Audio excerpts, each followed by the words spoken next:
Hi, good afternoon, everybody. Thank you for joining the last session for today for our DOJ pre-conference. I wanted to go ahead and do some basic housekeeping items as well as introduce Ms. Madenwald, who is our last presenter for the day. For quality purposes, all participants will be muted during the presentation. If you would like to submit a question to the speaker, please use the Q&A feature in the virtual platform. There are chats that are available, and I keep seeing individuals sending chats through the Whova app, and that's fine. I'll continue to monitor that. I may get to a point, I know that periodically they have disabled the chat function, and I will ask that they go ahead and enable that for this presentation. And then I'll be continuing to monitor that and sending questions over to Ms. Madenwald as appropriate. So accreditation, the session is accredited for 2 hours for the following professionals: social workers, it's clinical credits; peer support specialists, psychologists, nursing contact hours, and AMA PRA Category 1 credits. It is pending approval for accreditation for licensed professional counselors. Full participation is required to receive credit and will be monitored throughout the session. You will receive an email from Women's Foundation with detailed instruction on how to claim your credits and access your certificates. Additional information about this is available in the digital event booklet.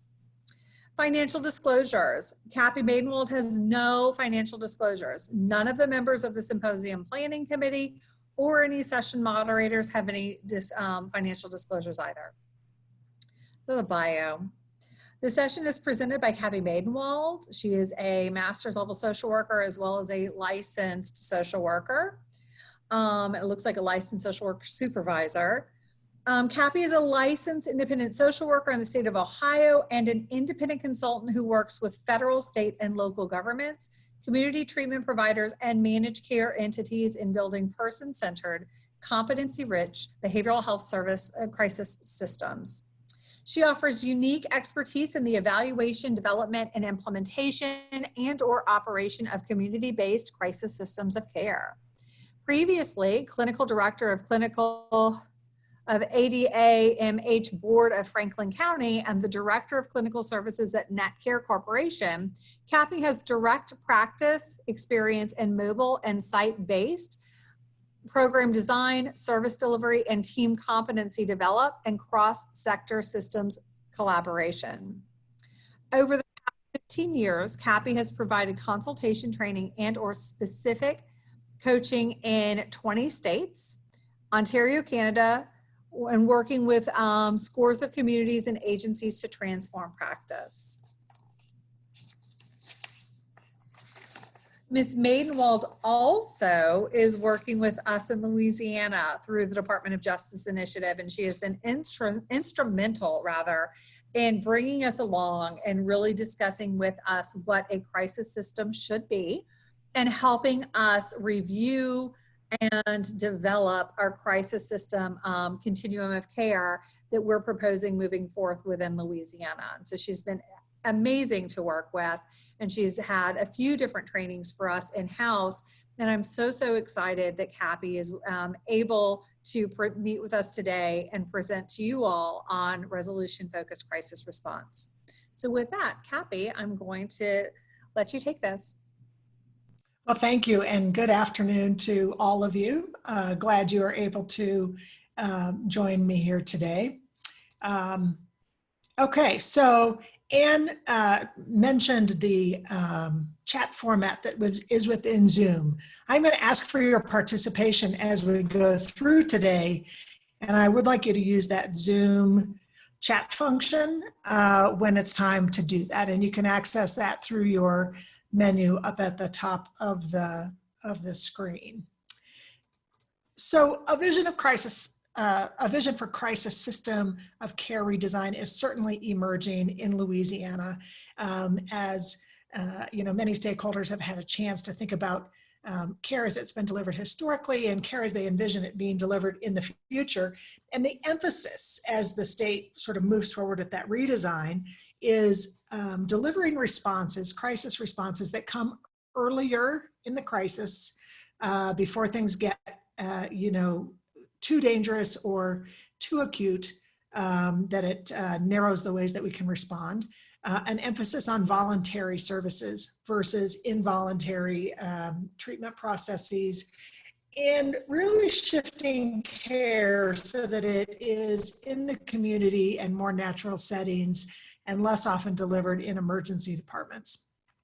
And to do this, we're focusing on services that are resolution focused. Anne mentioned this a couple of times, as opposed to being limited to sort of screening and referral services. And these resolution focused services are specifically designed so that the need for more coercive interventions, like law enforcement, involuntary eval, inpatient treatment, actually diminishes. The demand for that sort of deep end service diminishes. Optimally, over the next few years, there will be a new set of resources that are available for individuals in crisis, and that will change the crisis care experience for Louisianans. How they actually describe their experience of crisis response will shift. But this is a really significant but. No matter what set of resources emerges, those new programs and strategies alone will not be sufficient. And nor will mental health treatment services providers on their own, nor can they be solely responsible for the management of crises. This is really a collective whole health job that everybody has a part to play, regardless of what sector you might be representing today. And so there's very much kind of a public health analogy to doing response to behavioral health crises that makes it complicated to do. But also really introduces opportunities across various sectors and systems. And within the behavioral health field, it represents opportunities at every treatment level of care to do things that are crisis preventing and to offer early intervention by using relieving and resolving techniques. So today, in just these couple of hours, I'm going to describe a set of concepts, an introduction to some of the competencies, and some strategies that begin to show how this can be done.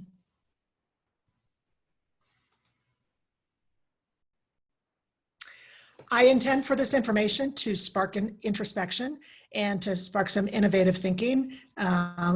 Every time there is a spark, of course, that also means that it might be experienced as provocative or feel a little bit personal as I go in through some of this information. This is a significant change in practice in Louisiana.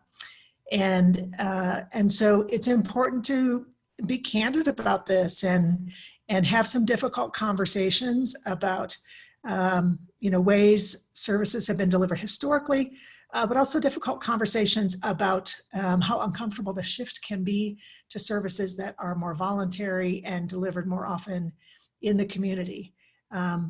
In order to be candid, the concept of psychological safety is really important. And that means really creating sort of opportunities for people to speak openly about their reservations or concerns or about any deeply held beliefs they may have on this topic, and creating a safe space for those conversations to happen. So we really have a chance to get concerns out on the table. And psychological safety, sort of as a construct, means it's safe for me to be candid about those deeply held beliefs without fear of retribution or consequence for that. And this is a parallel process, because this idea of delivering, of using psychologically safe practices translates to our work with individuals in crisis as well. Psychological safety creates sort of the climate for innovation and creative problem solving, and that is the key to a lot of our crisis intervention success as well. We work with individuals and with families who are managing big and small crises, and some of them are life-threatening, and that makes conversations around community-based crisis intervention particularly challenging, and sometimes that can increase some anxiety, because of course it's natural for each of us to be concerned about our personal liability and our corporate liability. But here's the thing, and Anne talked about the amount of experience that I've had going around the country doing this kind of work. I'm often no more than a few minutes into a presentation when a hand is raised and the concern is, but what about our liability? What about our liability? What about my license if I begin to do this work in the community rather than an emergency department? What are the risks to me if instead of initiating an involuntary treatment evaluation, I call a mobile crisis team to come instead? Or I try some interventions myself and see how they go. So in our field, for any number of reasons, very often treatment providers are leading with concerns about our own liability, and it becomes a primary driver and really a barrier to changing the way we do practice. If we lead with personal liability as our predominant concern, we will get it wrong. We will have a system that perhaps makes us feel safer, but doesn't necessarily make things better or safer or relieve crises for those for whom we're really doing this work. So really important concept that we want to pay attention to and reduce the risks, certainly the professional risks and the corporate risks for all of us as we're delivering this work. But we're going to reduce the risks by really increasing the competency in doing this, rather than using liability concerns as an explanation for why we get more coercive with this work. And I'll just give you a little bit of a quick example of that. I was meeting with the supervisor following a couple of days of training. And this happened to be training on kids, working with kids in crisis. And at the end of 2 days of training, he said to me, you know, Kappy, at the end of the day, I just always say to parents, I will feel better if your child is in a psychiatric hospital tonight. And I thought, oh my gosh, that is really not the message I was trying to get out here today. That's quite the opposite. I'm not so concerned that we as treatment providers sleep better tonight. I'm concerned that those that we treat who are in crisis sleep better tonight. And that means that we really collaboratively land at plans and strategies and any future treatment services that are used that the person in crisis finds relieving and resolving. And maybe that's in a psychiatric hospital, maybe it's an alternative to a psychiatric hospital, but it's not my comfort tonight that I'm worried about. It is the comfort of the person on whose behalf I'm providing these services.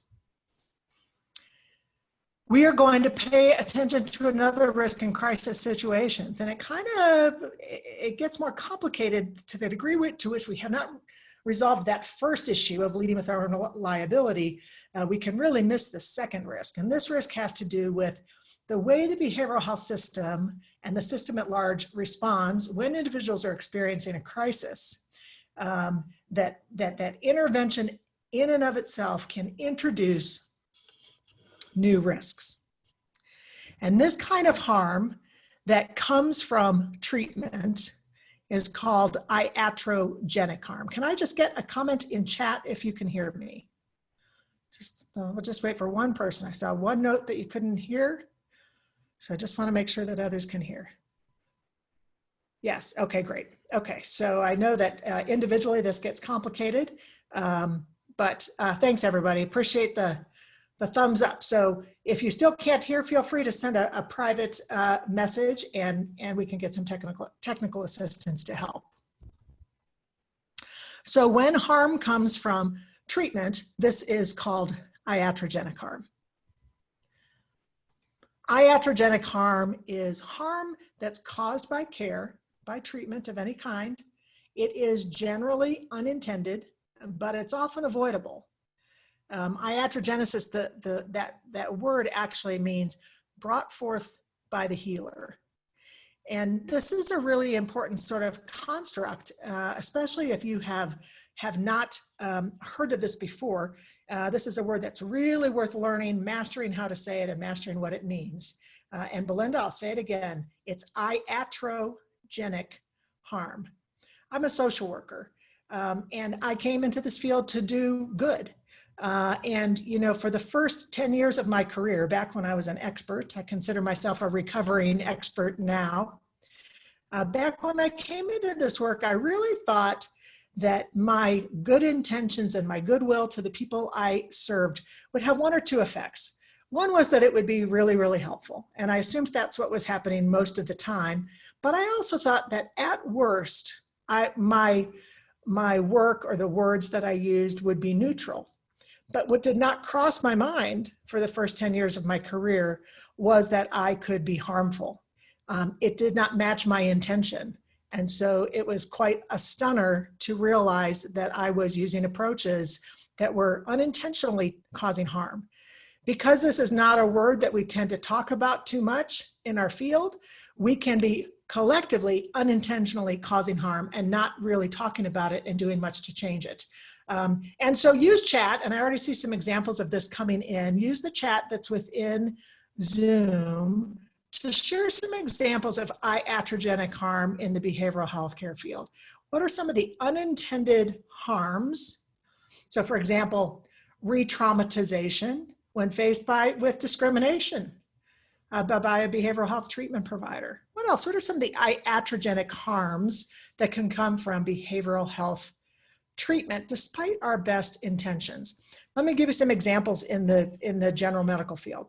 I go into the hospital to have my tonsils taken out, and while I'm there, I acquire MRSA. Or I go into the hospital to have surgery on my right leg, and I accidentally, the surgeons accidentally operate on my left leg instead. Unintended. Or I have been pretty immobile in my hospital bed and have a whole flurry of people in and out of the room, and no one realizes that I have not been repositioned in my bed for a long time, and I have bed sores kind of as a result of that. So in our field, every time you do treatment, and this is not specific to crisis, every time we do any kind of treatment, pick up the phone to have a conversation with you know, one of our clients, we introduce the risk of harm that would not otherwise be there. So some more examples are coming into chat. Going into a psychiatric ward can cause trauma.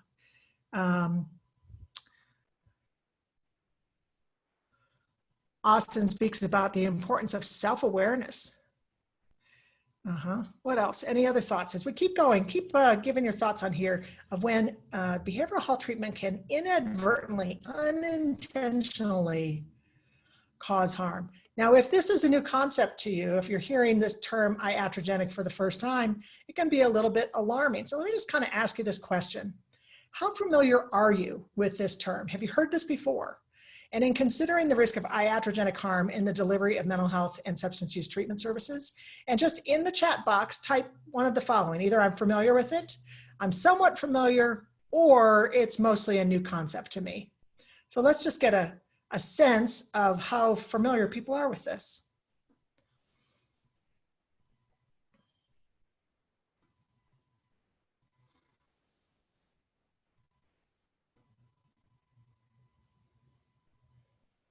Somebody notes that it's a new word, but the concept is not necessarily new, and that's helpful. It's a word that is very worth getting into your vernacular and talking about on your treatment teams, because it has a specific implication that's useful to us. So I'm seeing sort of a mix of answers, but to a number of people it's either new or just somewhat familiar, but not something you've necessarily been incorporating into practice. So here's the next thing about iatrogenic harm. Iatrogenic harm very specifically implicates us as providers of treatment services, or for some individuals, it's the individuals who influence how an intervention unfolds, in particular how a crisis intervention unfolds.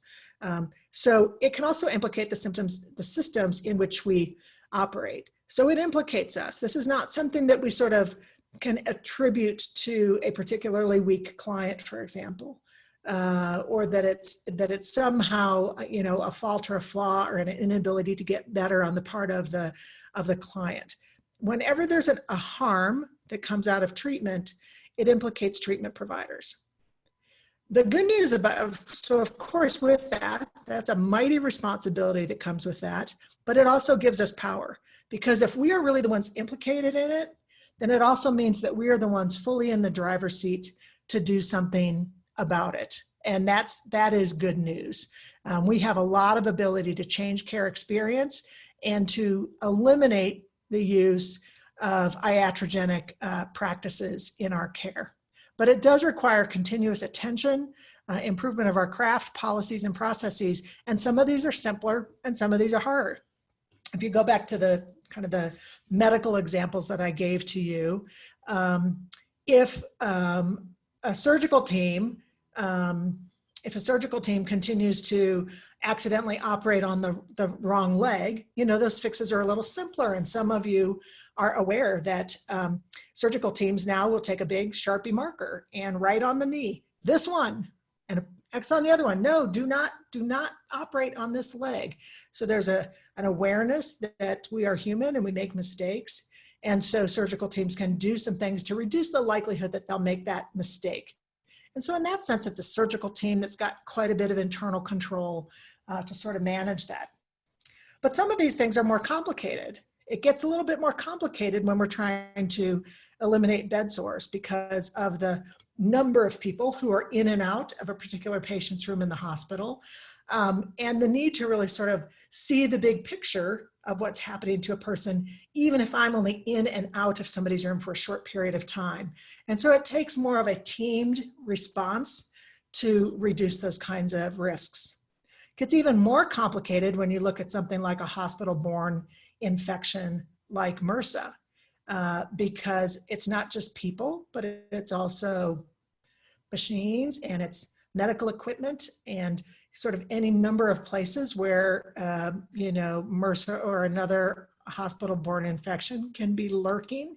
And so it really takes a very broad, you know, multi-factored response to reduce that, those incidences of, you know, of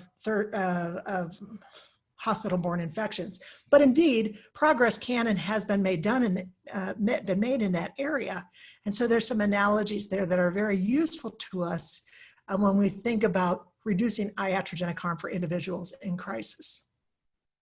Iatrogenic harm is easiest to recognize when we orient ourselves to the care experience of the person in crisis, and we view that care from their shoes.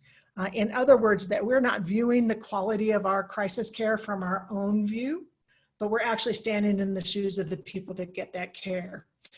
Because that difference in view is really extraordinary. In my shoes, I might think, I just need to get that person to a place of safety in that hospital, and I will feel so much better and they'll be so much safer when they're hospitalized.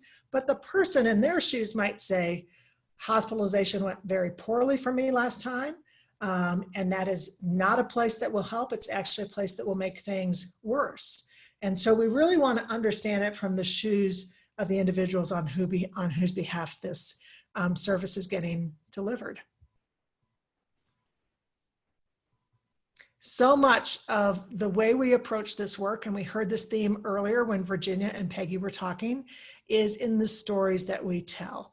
And I'm going to just start with a quickie story to show that. Many years ago, when I was traveling to Massachusetts kind of regularly, I arrived, as I often did, on a Sunday night and went to the rental car company to get my rental car. And instead of my usual, like, you know, Toyota Corolla, what was in my space waiting for me was this big, beautiful orange muscle car. And the first thing I thought was like, oh my gosh, that can't possibly be mine. But I double checked and sure enough it was. And then I thought, but certainly I can't drive up to my clients' offices wearing the, you know, driving this muscle car. What will they think? But then I thought, I do have to drive all across Massachusetts today. That'd be kind of a fun car to drive. So I got in my fancy car and drove about 4 miles to a downtown hotel. And this was a hotel I had stayed at quite a number of times before. So I knew the valet. And, you know, it was sort of quiet and the streets were empty. And so I did a U-turn in front of the hotel and the valet came and he opened the door and he cracked up laughing. And I said, what is so funny? And he said, and I will admit this is a terrible rendering of a Boston accent, but he said to me, I saw the car coming around the corner and I said to myself, who does that guy think he is?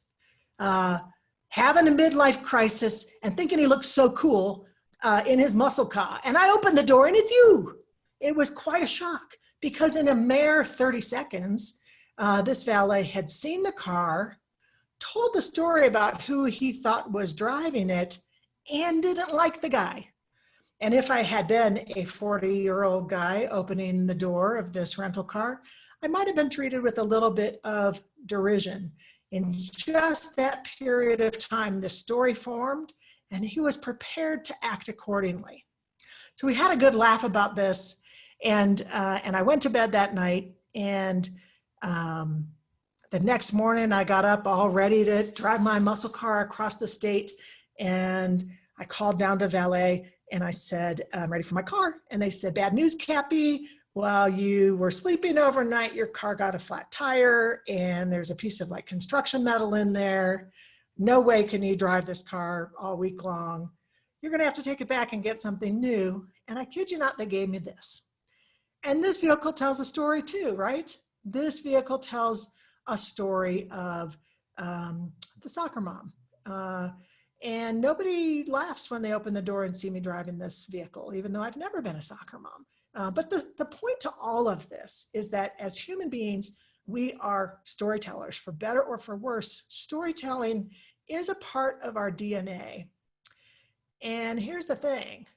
Our historic stories in the behavioral health field are not serving us well, right? And you may notice that we don't tell a lot of hero stories in our field.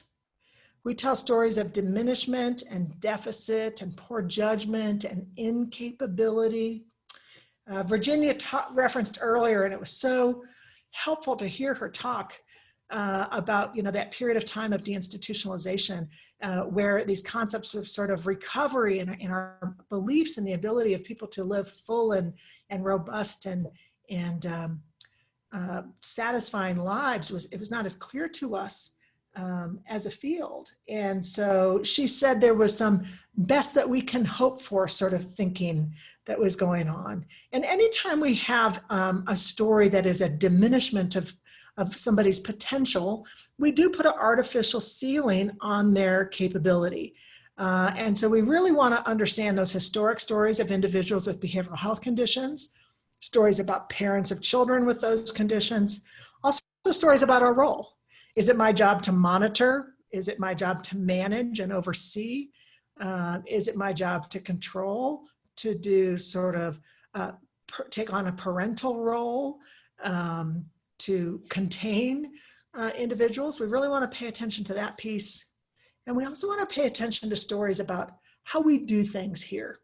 Sort of these habits of practice and these habits of belief that drive how people access services, and particularly crisis services. So why is this so important? It's because the stories that we tell, and very often these are stories that we deeply believe, even if it's not conscious. We're acting on these, deep biases and stories. Those stories that we tell predispose the actions that we take. And it's one of the things that happens is, we listen to Virginia and Peggy, and they are talking about, person-centered planning, and, we love the idea of it, and we love the graphics and the tools, and they all make sense. And then we have somebody, and there was a sort of a comment about this as well, then we have somebody who comes along who doesn't seem interested at all, who doesn't care at all, who seems to be resisting what it is that we are delivering. And that can make this, this thing that sounds really ideal in training get really complicated to do in practice. So those stories predispose what happens next. In our field, and there may be some prescribers on the phone, but probably most people are not prescribers. And so what that means is that for us, it is our ability to talk and connect that really is a predominant tool for us. And it means that our brains are our number one resource to make that happen.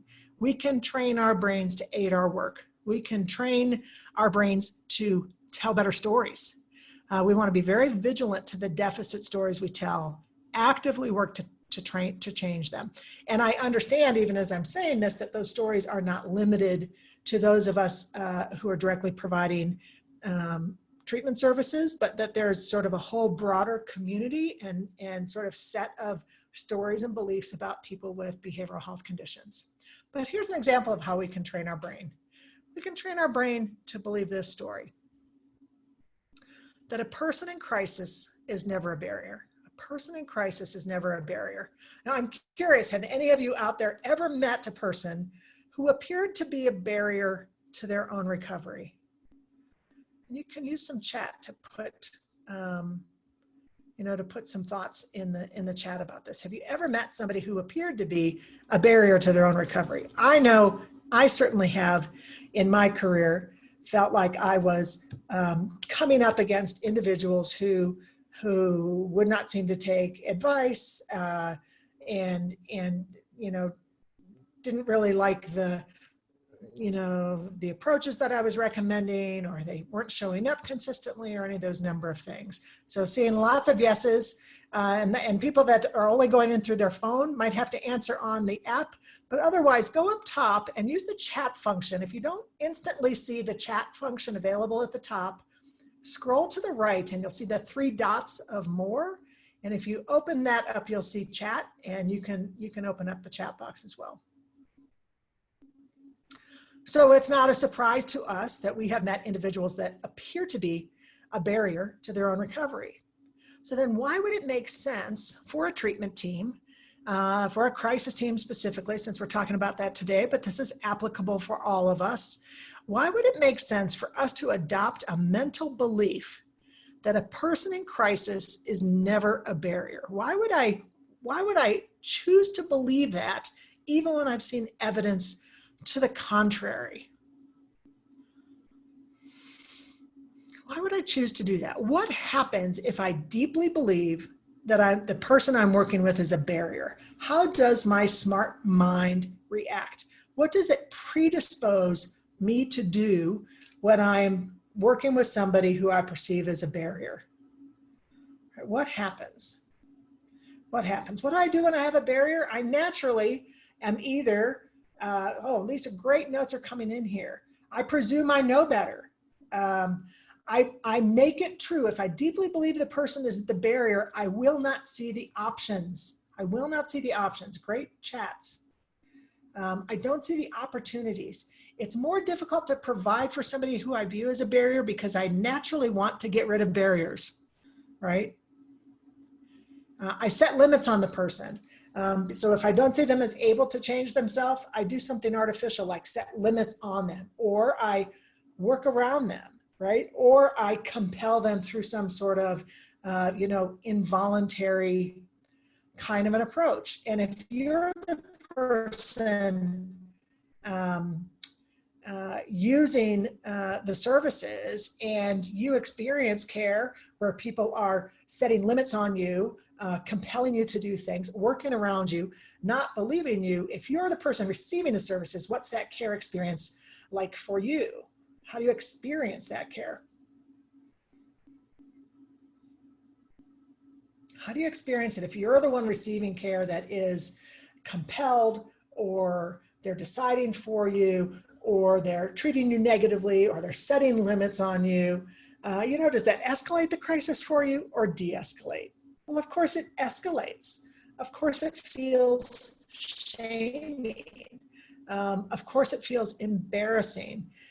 It's the exact opposite of what we want to do, because it is disengaging, right? It causes somebody to disengage rather than engage. It causes them to not trust rather than to trust. They feel a diminishment of efficacy versus feeling efficacy and agency. So our approaches, which make sense why we are responding in this sort of way to somebody who's a barrier, but it's not having the kind of results we want.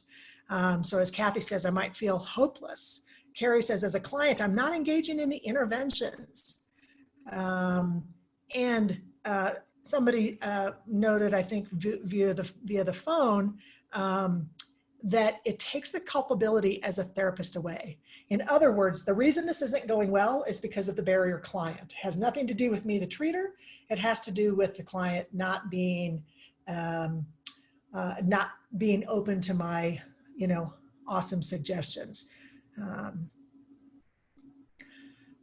Yes, so I fall prey, as Jacqueline says, to helping them from the deficit versus strength-based approach. And that really, and I love that you're saying sort of fall prey, because that's happening to me, and sometimes not even conscious of the fact that that's happening to me as care provider. So what's happening in our brain here? What happens when we start with a barrier story? And I'm going to tell sort of a typical crisis systems barrier story. And that is that you see Billy walk through the door, and this is the 5th time that Billy's been here this month. And instantly, the thinking that goes into the team's brain is, our frequent flyer is back. Billy, the frequent flyer, is back.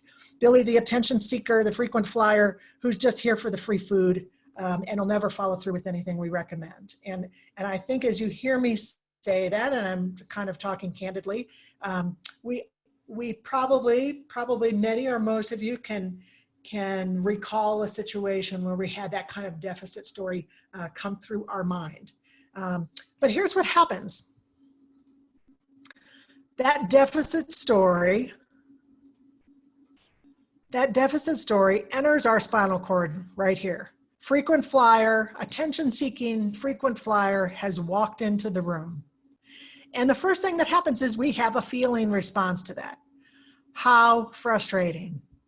I hope I don't have to see him again. I've seen him the last times. This will be a waste of our time. This will be hopeless for us. I'm not ready to get abused and yelled at by Billy today. So that's the feeling response happens here. And then we are predisposed now to act accordingly, right? And so how does that act according tend to look? When, Billy comes in, who's the frequent flyer, it tends to look like we see Billy as barrier, and we take these same kind of approaches. We come in frustrated, we come in ready to sort of treat him and street him, and we don't bring the best of ourselves to that intervention. But again, so important, as Jacqueline notes here, how easy it is to fall prey to this thing that has happened, to not recognize that this deficit story has entered and that it is causing this really logical sort of human reaction to what's happening. And because we don't tell hero stories, and because these deficit stories have been around for generations, right? Virginia learned those stories when she came on the job. I came on the job 10 years later. I heard the same kind of stories, and those same stories are still perpetuated, another 30 or 35 years later.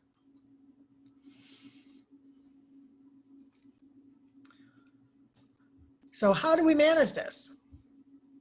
Well, we want to change the story, and we can use our brain as a tool to make this happen. And here's the story that has formed for me over years. This is now a short math story. It was not always a short math story. It actually took a long time to really tell sort of longer math stories about how I could view individuals I work with differently. But this is now a shortcut for me that I can use before I'm about to engage a person, whether it's a phone call or crisis intervention or any other sort of treatment service. And what I do is say to myself, I'm about to engage a person who is credible, capable, intuitive, and able to collaborate. That's the mantra. That's the story. And if I deeply believe that I'm about to engage a person who is credible, capable, intuitive, and able to collaborate, if that's the story that I let enter into my spinal cord, then it creates a different kind of feeling response here. It creates a sense of hopefulness. It creates a sense of empathy. It gives me energy. It makes me interested to go out and see Billy again because I haven't seen him in a while. I'm feeling optimistic. And I bring that into my intervention with Billy, and it predisposes me to take a whole different set of actions. I feel empathy for what he's experiencing. I see him as credible and capable, and I go in ready to listen, hear, understand, believe.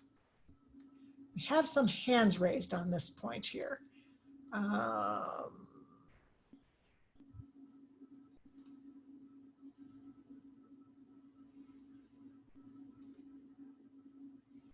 And Anne, if you have questions and you're raising your hand, can you put it into question form and put it into chat or into the Q&A? Yes, go ahead, Anne. Questions come through. I do see a lot of comments that are coming through, such as, I feel like this outlook happens in emergency room psych hospital settings, excuse me. Individuals to become distrustful. You know, I may fall prey to helping from deficit to versus strengths-based approaches, happened many times in inpatient treatment. Therapists would not want behavior in their group.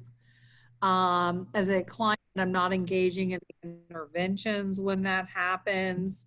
Mm-hmm. Individuals become distrustful, feel worthless. And as people hear that, say, go ahead. No. The last one I was in the midst of saying, you don't know me and you don't know where I'm coming from. Clients tend to say when they have these experiences. Yeah, such great examples. And as you're hearing this, as you've written sort of how this happens, can you, if you stand in the shoes of the individuals that have had that care, can you make that connection to that concept of iatrogenic, right? That when we as treatment providers sort of fall prey to that deficit story, right, it predisposes us to take approaches that people experience as iatrogenic. They are harming rather than help. They are worsening the crisis rather than improving the crisis. Or they add a whole new component to the crisis. And, you know, Kathy mentions this happens in inpatient treatment where therapists may not want sort of a repeater back in a group. You know, this is pervasive. It's an experience that people have, you know, all across the community, not limited to behavioral health treatment providers. But again, as the primary treaters of these services, of individuals with behavioral health needs, as we recognize that our deficit stories, these historic stories, are causing us to choose approaches that are iatrogenic. Once that's clear to us, when the light bulb goes on for us about that, then we think two things. One, it's iatrogenic harm that's happening. And so one, that implicates me. But two, that gives me power. That gives me a lot of power. Because now that I know I'm doing it, then I can go about making some corrections.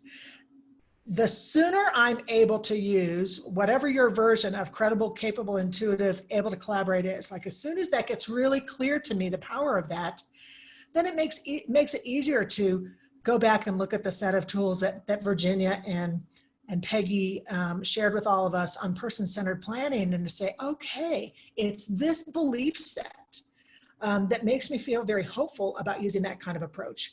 And I will use it in a way that people would be far more open and receptive to.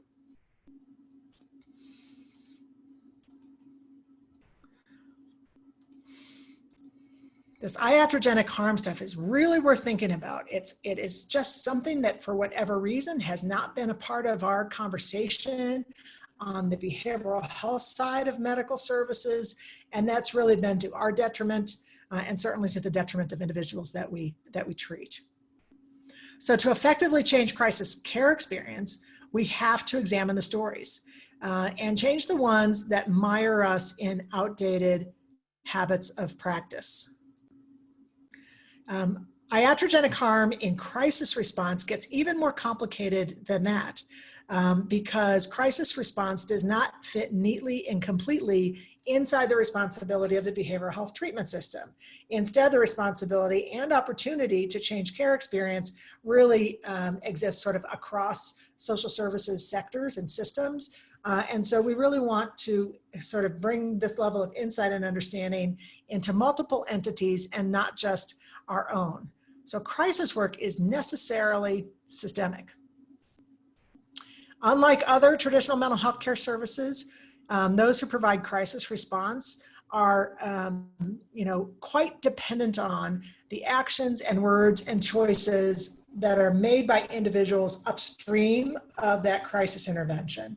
What did the probation officer do? What did the nursing home do?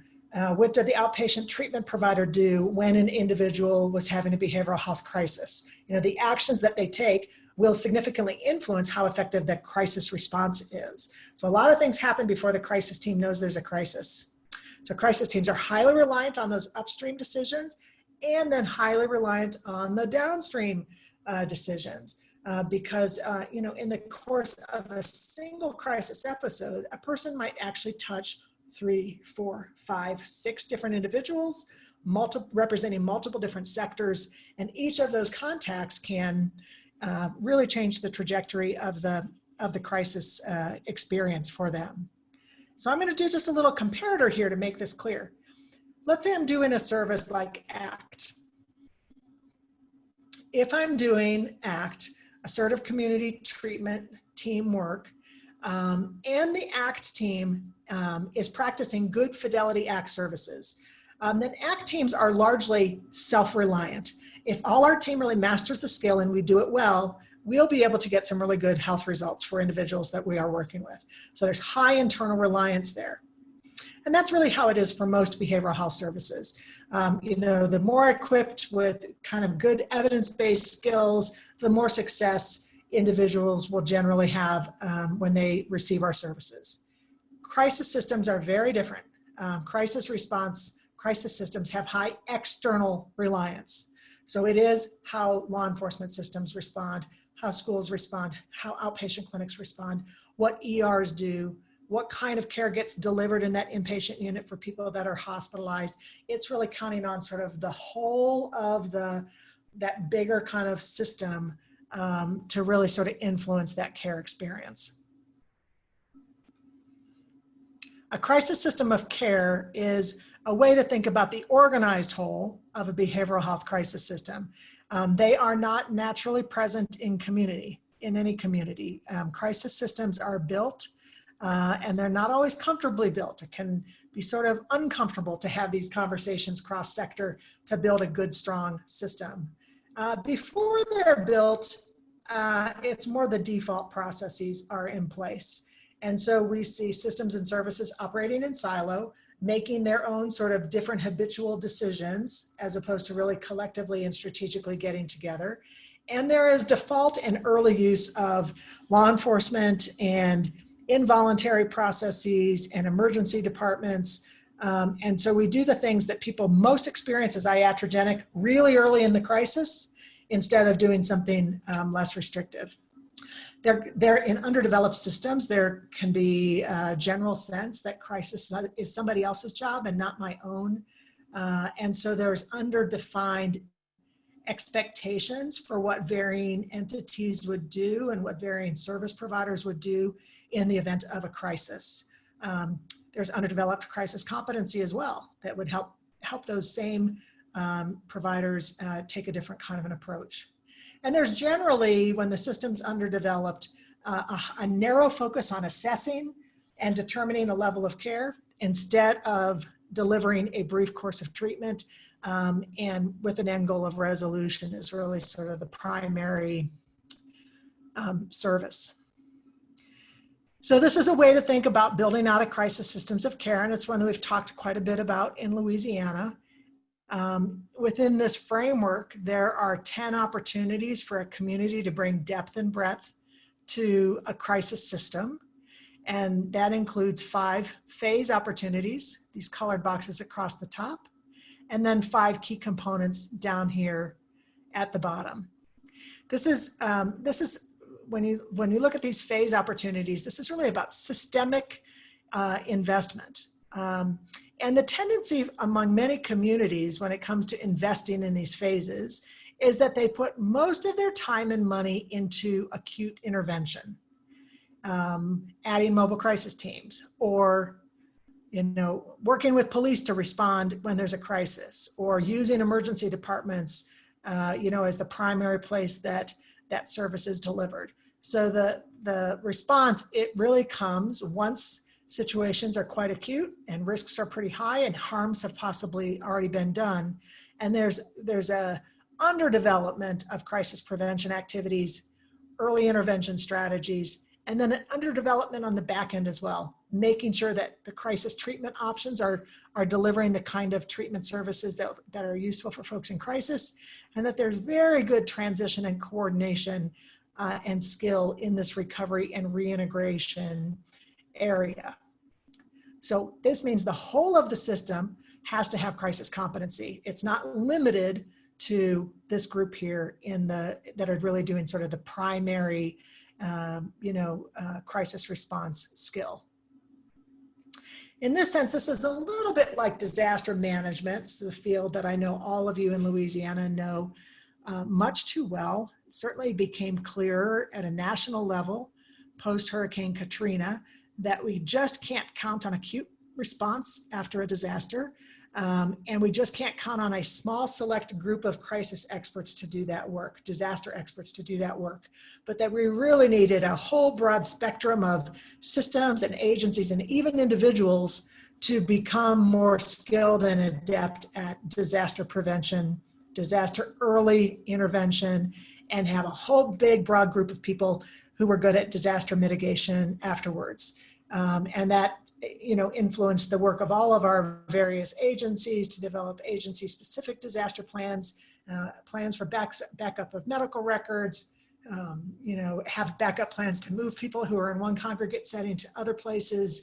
And we knew that it was really a collective job where we had some federal response, state response, local response, but also broad competency, with the hope that most of us don't have to be doing disaster response work every day, but when we need to, we kind of know where to start.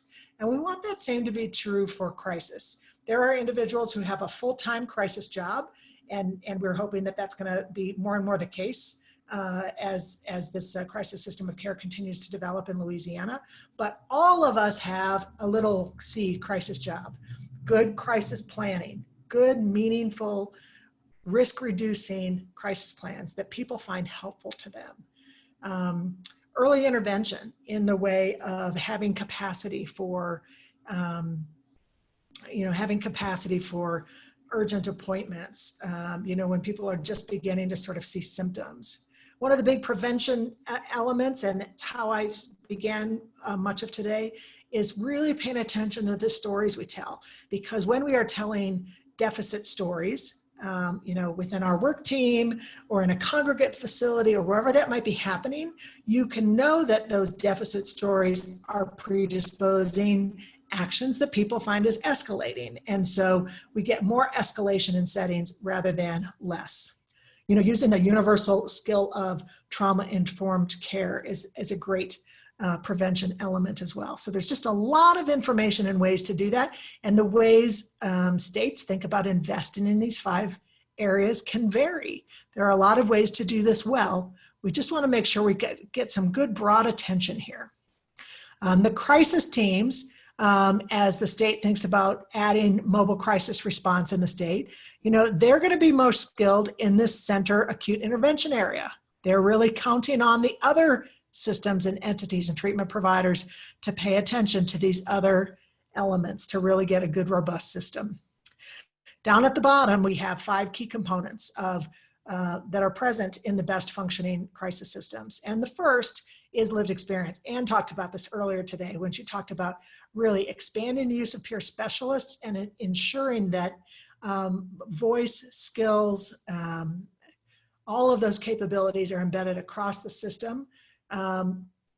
We cannot build a good, effective crisis system of care just by having the thoughts of the treatment providers. We have to include the voices and experiences of individuals who have used crisis services in order to get this right. So we want to use the skills and abilities of individuals with lived experience, not just in direct service delivery, but also in program development and in program oversight and understanding what's important in QA kind of initiatives and those sorts of things. So lived experience is just a critical first component here. The second is we have to really pay attention to the players who views themselves as part of this crisis system? Who's got a stake here? We need good, strong cross-sector collaboration. It's not limited to the Medicaid behavioral health system. Individuals are in crisis who are across payers, across ages, and there's a huge number of people that find themselves in a behavioral health crisis that have never had any treatment services, and so they are unknown to the system. So we want to make sure we have cross-sector collaboration.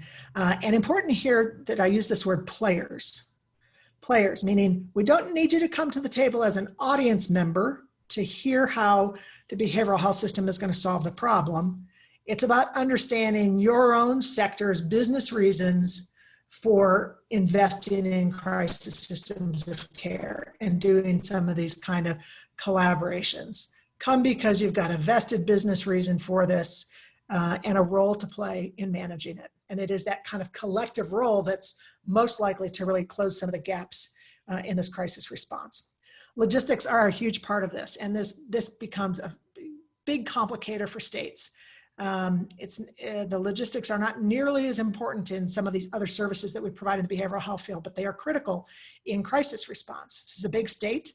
It's a mix of urban, rural, frontier geography, and we are wanting to get people and resources and data where it needs to be at the right period of time. And so it's the complex logistics of moving resources around and tracking supply and tracking demand and making sure that a person doesn't have to answer all the same demographic questions 6 times in the course of a single crisis episode in order to get some relief. So we really want to get good efficiency there.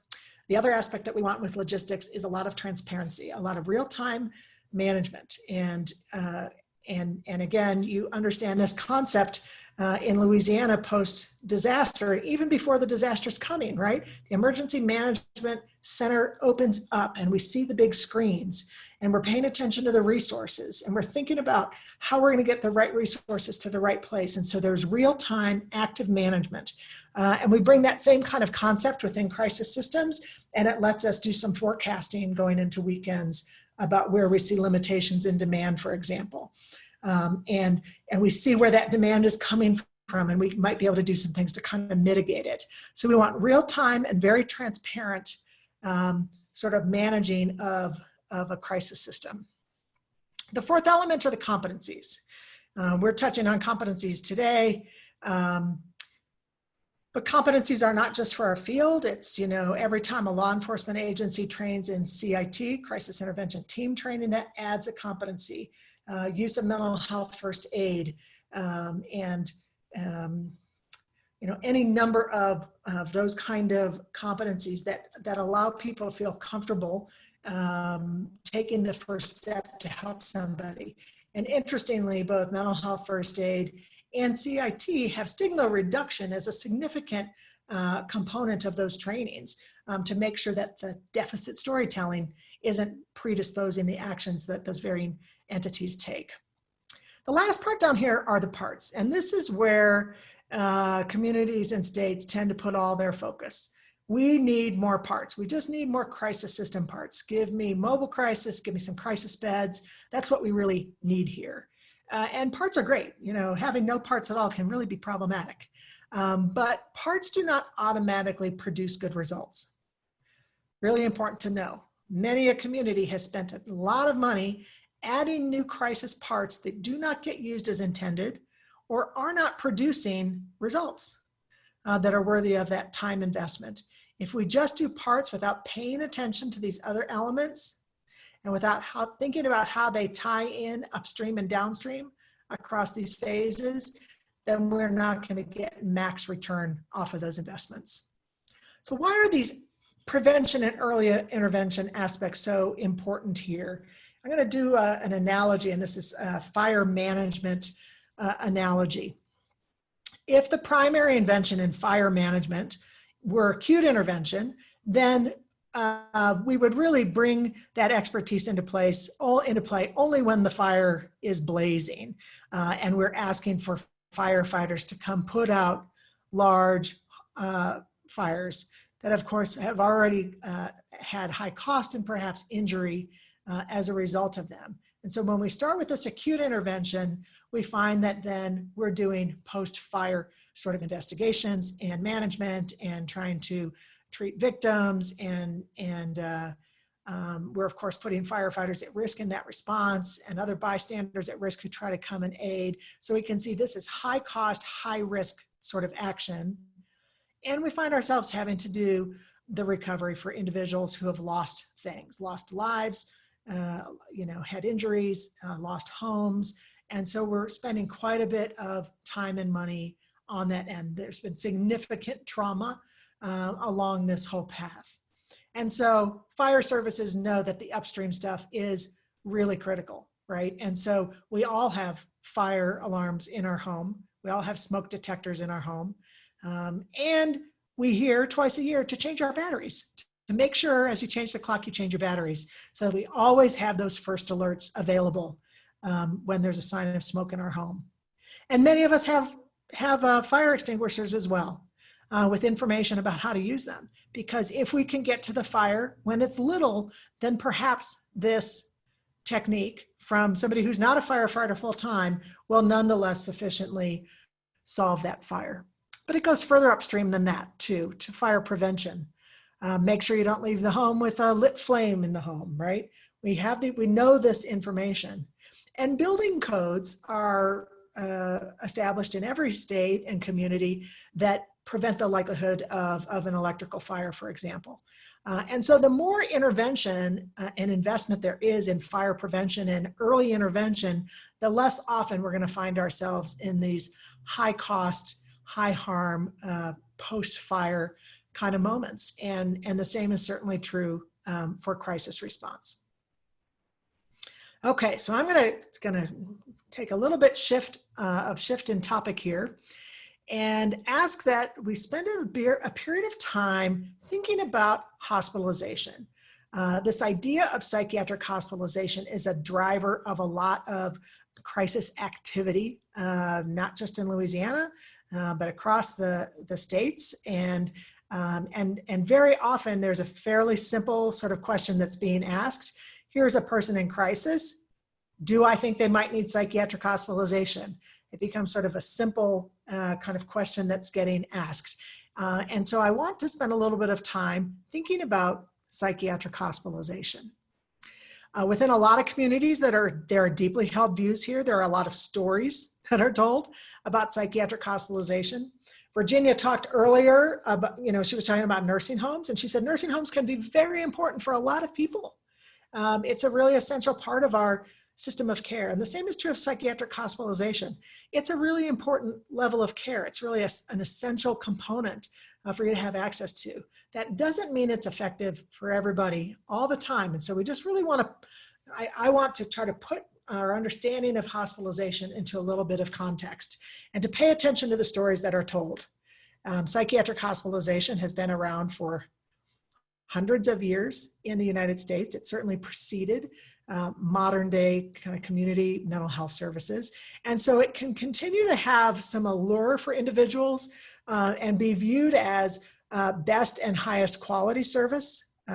So if somebody's in crisis and they don't end up hospitalized, there can be sort of a belief that other care is lesser care, and that somehow if somebody isn't hospitalized, they've got nothing meaningful. There can be stories about hospitalizations as automatically safer. I'm sending you there for your safety.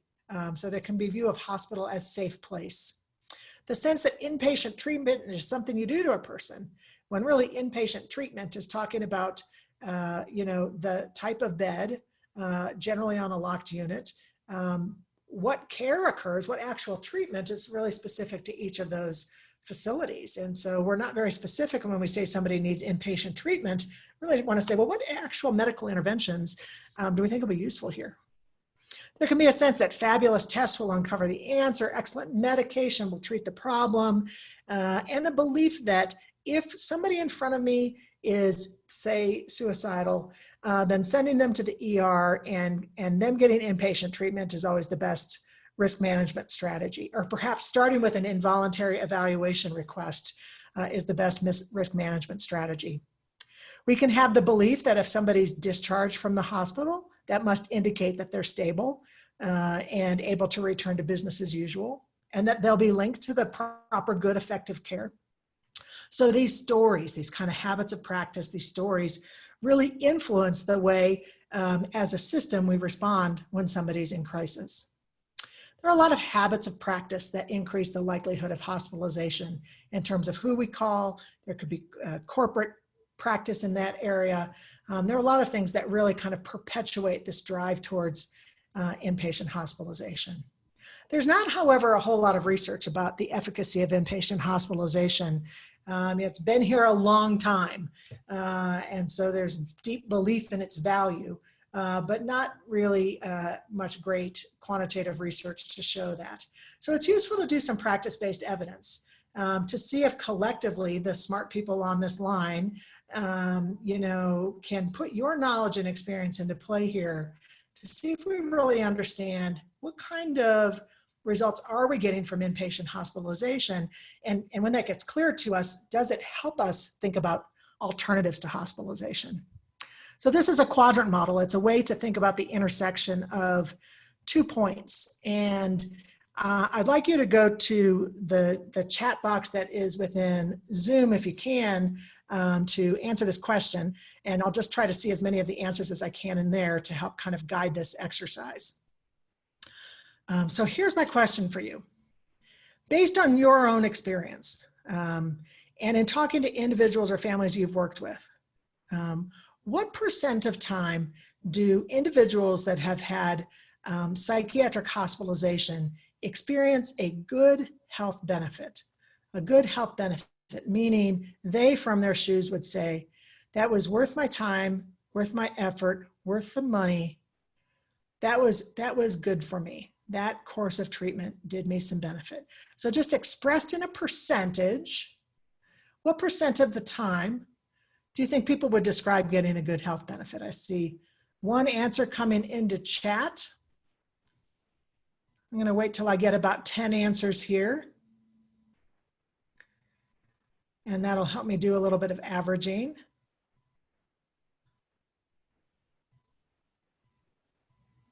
I'm going to leave this open for just about 10 more seconds. I'm doing the math calculating in my head. Okay, so thank you for that. And thank you, Anne, for the information from the app, for those of you that entered on the app.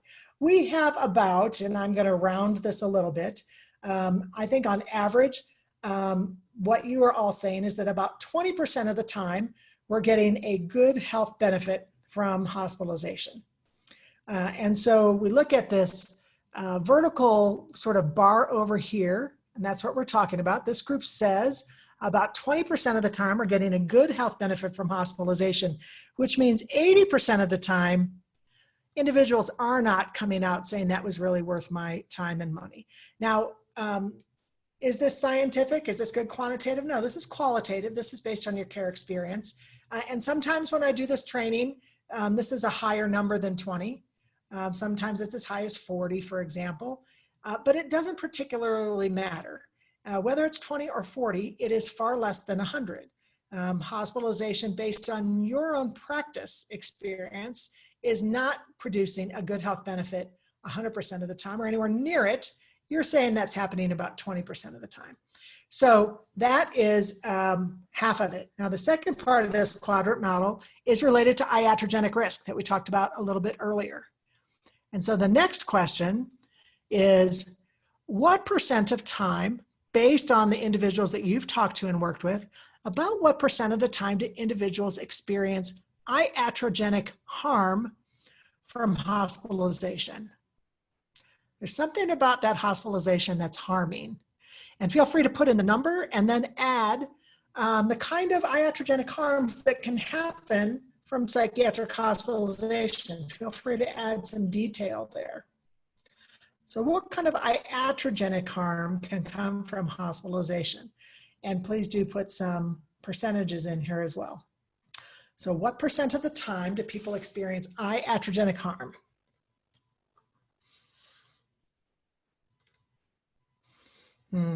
So I see information in here about trauma. So iatrogenic harm 90% of the time, 60% of the time, 80% of the time. And look at these examples. Stigmatization. Individuals come back with more trauma than before hospitalization. There are a lot of ways to get traumatized by that. I can be exposed to something. I can experience some kind of an assault, or I can be triggered based on something I hear or see. Treatment can feel impersonal and generalized and grouped. You know, it's really true. This, you know, the kind of nature of inpatient hospitalization has not changed much. It is congregate by and large. Much of it can feel generalized and grouped rather than individualized. So really, really interesting thoughts here from people. Not getting basic needs taken care of, physical danger from other residents. Stigma, oh, you were at a psychiatric hospital, what's wrong with you? Stigma that can lead to real consequences, right? With my friends, with my family, at my work. Okay, so looking at these numbers, I'm gonna say we're at about 60 to 70%. So let's just call it 60% of the time people experience iatrogenic harm here, which means that about 40% of the time we're not particularly concerned about that iatrogenic harm. And you can see here with this quadrant model, we end up with these 4 boxes here. And, you know, best case scenario, we have, you know, this box here, right here, this green box, right? These are individuals for whom, you know, we expect them to get a good health benefit, and we're not as concerned about iatrogenic harm. So this is best case scenario. And if we had a little bit more time, we could talk about this, but, you know, there are things that we often know ahead of time that make us more or less optimistic about hospitalization based on diagnosis, based on whether they are going voluntarily. People who are admitted voluntarily, they go in ready, willing, able, are more likely to have a good health benefit than they are if they are forced into that care that they think will be harmful to them. Past experience is a good predictor of sort of future experience in terms of health outcomes. You know, whether the staff on the unit have the skills to address the particular crises that somebody's experiencing. We also have, you know, times that we're more or less concerned about iatrogenic risk based on particular diagnoses. We might be more or less concerned based on cultural considerations or cultural mismatch between person in crisis and the constellation of individuals on the unit. We are more or less concerned about iatrogenic risk. And so we have some ability to know this ahead of time. And we can use that to certainly mitigate both of these factors, increase the likelihood of good health benefit and decrease the risk of harm. We've got some ability to do that. But we can also expand our conversation with individuals in crisis and be more likely through that collaborative conversation to address these concerns ahead of time and to consider some alternatives. So we can examine and reduce the risk of coercive approaches, and that will help to change the care experience kind of collectively. We can also pay attention at that broader systems of care level with all of us involved to understand where coercion is occurring anywhere along the line when somebody's been in crisis, which means the first time I call for a police response, when I first initiate an involuntary treatment request, I know that I have already taken control away from a person and they are likely to have experienced some of that as harmful.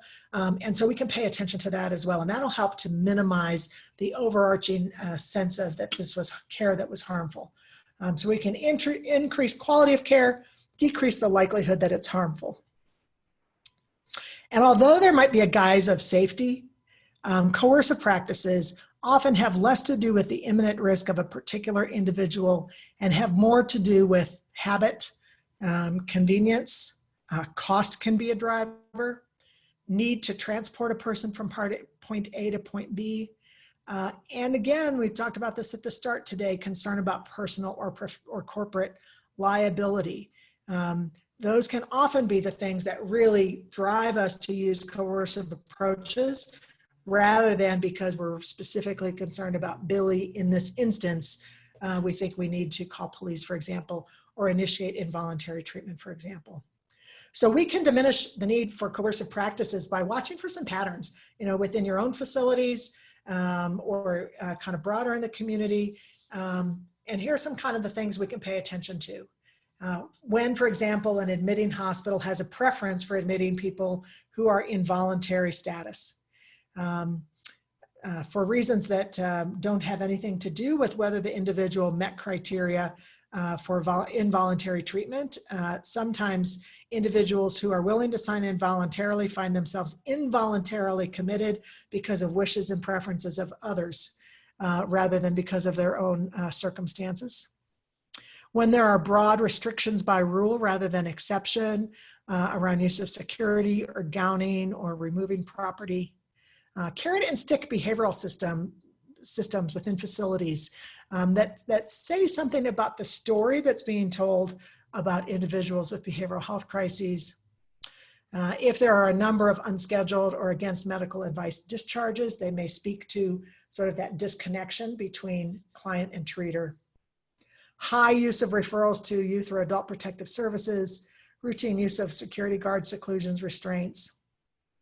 All of these things are indicators that these might be places where we want to look to reduce the incidence of iatrogenic harm. So here's the historic question that gets asked, not in Louisiana, but across the country as it relates to this decision on whether or not to admit somebody to inpatient hospitalization. The question is, does the individual meet criteria?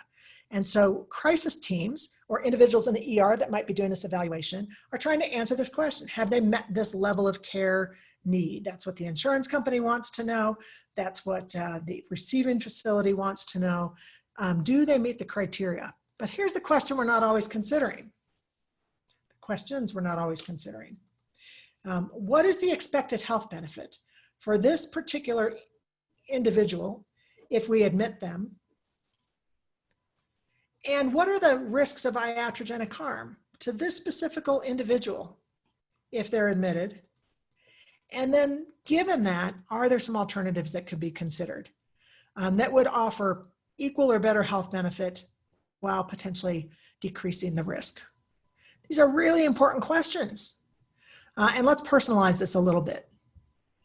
Imagine that you found that you are in a situation where you have a bad knee and you have been waiting and waiting for approval for a knee replacement surgery.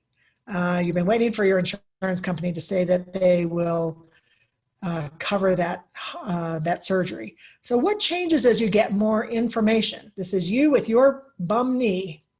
Yippee, you get a phone call. You are eligible for knee replacement surgery. Thank goodness, I've been waiting. This is great news. And then your doctor says to you that knee replacement surgery is effective 20% of the time. And it causes iatrogenic harm 60% of the time. And by the way, here are some alternatives that could be considered. Do any of you find that changing your feeling about the knee replacement surgery? Does it change for you? And feel free to put some notes in chat about that. But here's the thing about this. It changes it for us all differently.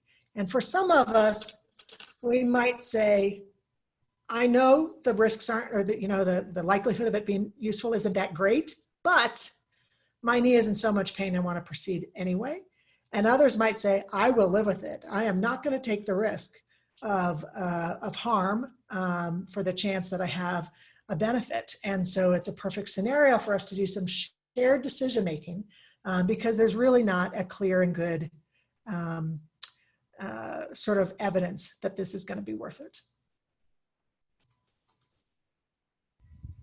So we can facilitate a broader conversation with individuals about this.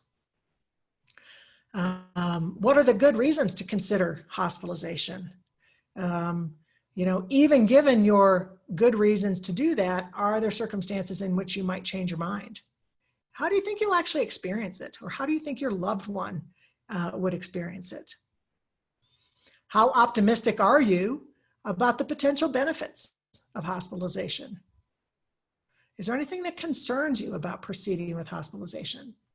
And if somebody could just put a little note in chat. I'm not seeing any chat comments. I want to make sure I still have a good connection with folks. Give me a thumbs up in chat if you can hear me. Here, excellent, good, good, good. I'm glad, thank you for all of that. Happy to hear it. Just wanted to make sure I hadn't lost connection. It's the disadvantage of this Zoom sort of format. So great. So we can really facilitate a broader conversation. And the way I can do this, even when somebody's in crisis, even when they come in and they really seem to have significant impairment, the way I do this is by saying a credible, capable, intuitive person. That's what lets me be willing to say to them, what are your thoughts about hospitalization? What are the good reasons to consider something else? Tell me more. It really allows me to come up here and get very curious and see the individual as having very important information to share in this arena. So three approaches that really kind of three approaches that these are universally effective competencies, but three approaches in crisis response that aid individual treaters in delivering good quality care experiences to those in crisis. So we're going to go through these in a little bit of detail, but the first is delivering interventions that are person-family centered versus more of a traditional model expert-centered approach. The second is delivering interventions that are strength-based and not pathology-focused. And the third is delivering interventions that are resolution-focused. So the first is this person-family centered approach. And, you know, you heard, obviously, you know, Virginia and Peggy were talking about this earlier today, and we talk about this frequently in general. You know, we have this conversation about person-centered planning and, you know, person-centered services and all of the time, but it's so much easier said than done. And I think of all of these competencies that we're going to be reviewing here briefly as kind of like the game of golf. Right? The game of golf, when it comes right down to it, is very simple. There's a stick and a ball and a hole, and you use the stick to hit the ball and get it into the hole, right? Piece of cake. Anyone could play that game, but it's an impossible game to master. And that's my view about all of these competencies that we're going to be talking about here briefly in these upcoming minutes. So the more ways I can think about being person-centered, the easier this is to do. And one of the things that I've discovered about person-centeredness is that over the course of somebody's entire treatment episode, there are a lot of different phases. Even in a crisis intervention, there's like engagement and then brief treatment, and then we might do some safety planning, and then we might talk about next services. Those are all different phases. And individuals are not equally good at being person-centered in all of those phases. You could really master person-centeredness, person-centered planning that you heard about earlier, but then resume control when it comes to actually doing treatment interventions. So we have to figure out how to use this competency effectively in each of our phases of work with the individuals that we are engaging. So I use this analogy of the true north orientation to our care. I like the physicality of it. When we are doing person-centered care, we're delivering it from the point of view of the individual that's the focus of our attention. And so we put that person in the true north kind of compass position. But and that's them and their worldview and where they are and their readiness for change, their culture, their beliefs, all those things, they're in the true north position. But I, Kappy, do not naturally see the world the way this person, that's the object of my attention, sees the world. I see it from my Kappy point of view. And if I were standing, my arm would be all the way to my side in its most comfortable, natural position. That's my point of view. When I am doing person-centered care, I need to step out of my Kappy view, my Kappy professional view, personal view, all of that. And I need to move myself up here so that I see it from the point of view of the person in crisis, because they are exactly where they are. And I want to deliver services that are relevant to them, that match where they are on sort of any aspect of this work. This is very different from a traditional medical model, which is really, you know, an orientation where the provider of services is the one that's driving the care. I'm driving it from my point of reference. using my expertise, but also my interpretation, my sense of priorities, what I think is best for you, all of those sorts of elements. So this is easier said than done because all of us sort of naturally look at things from our own point of view. So it's not natural to come up here. It can feel particularly risky to use this approach in crisis situations. There are teams who are generally person-centered in their approach, but in a crisis situation, they revert back to this sort of expert model and take over. And one of the things that you can do in practicing this is to just take your crisis intervention further than you have historically done, doing it from up here. And you'll be surprised at how far you can take that approach. And with a lot of people, we can take that to a point of sufficient sort of relief resolution or consensus kind of decision making. So this is a really effective way to establish connection and offer immediate relief. Conversely, when we proceed from our own point of view, we can easily and unintentionally escalate a situation rather than de-escalate it. And if we're also not aware of our iatrogenic harm, when this approach from down here escalates the situation, I view that as sort of evidence of how badly they need to be hospitalized, for example, instead of seeing that as an indicator that I was unintentionally creating that damage. So when I'm being person family centered, I step out of my own point of view, step into the shoes of the person in crisis. This can be very difficult when I have a strong reaction to them or to their opinion. When I'm engaging a person whose culture or worldview is quite different than my own, their belief sets are different than my own. It can be difficult to do when somebody seems to be significantly impaired, or when I dislike how they're acting or dislike how they're treating others. Any of those variables, which are certainly quite common in our field and especially during crises, can cause me, consciously or not, to end up back down in this expert mode, viewing the person as a barrier to their own recovery. And I know as soon as I do that, then I'm deciding for, pushing against, working around, not believing, using all of those approaches that just really escalate the situation. So here's how this looks in practice, right? This is sort of the traditional orientation with the person who, here's the person in crisis, but we have this medical sort of intervention, traditional expert stance, expert point of view, where I'm coming at the problem from my lens down here. And we're saying instead, we have to move ourselves up here. I don't have to agree with them. I don't have to agree with their perspective. I don't have to agree with their belief sets or their stance. I just have to see it and start there because a person is exactly where they are. And you can only move from where you are. So I want to join there so they have a chance to move forward from where they are. Gets more complicated when there are other entities involved. Say it's a group home, an individual who's living in a group home. So here's the person living in the group home. I'm doing this intervention, but I also have group home staff, and the stories that they're telling matter too. So as the person doing in the intervention, I first really need to engage and have conversation with group home staff members so that we can collectively do our work from up here and collectively come up with a consensus plan that makes sense, hopefully promotes tenure for the person in the group home, for example. So it's a complicated way of sort of reorienting. Here's a little bit of a different way to look at this to really see how complicated this kind of shift in orientation is.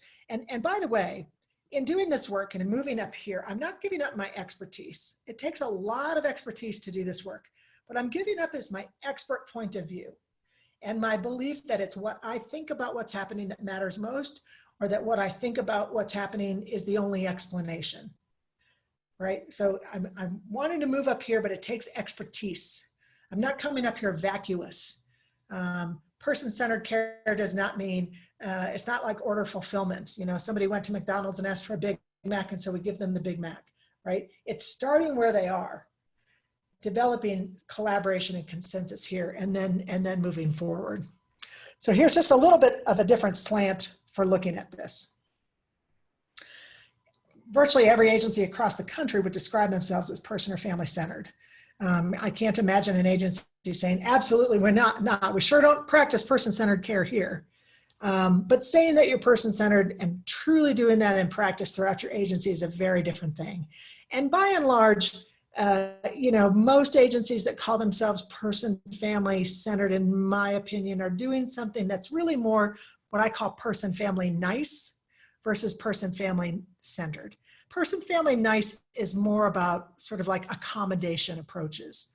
We have free parking and evening appointments, and we let you sit in on your treatment meetings, or we have coffee in the lobby, or whatever that might be. But it's much more about accommodation.